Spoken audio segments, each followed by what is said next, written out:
মাশাআল্লাহ, সোনালী আঁশ পাট বাংলাদেশের একটি ঐতিহ্য। কত সুন্দর পাট! আসলে দিন দিন এই ঐতিহ্য আমাদের কাছ থেকে হারিয়ে যাচ্ছে। এত সুন্দর একটি দামি জিনিস কিন্তু পাট। পাট দিয়ে অনেক কাজ করা যায়। এই পাট শিল্পটাকে আমাদের দেশে আস্তে আস্তে এই শেষ করে দেওয়া হচ্ছে।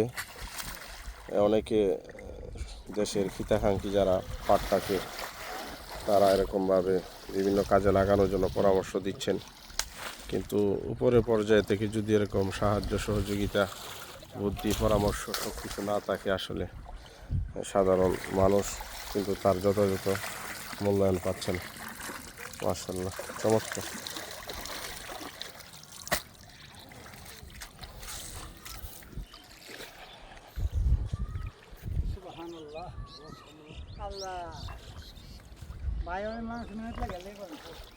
মেহনতের লাগি করে না।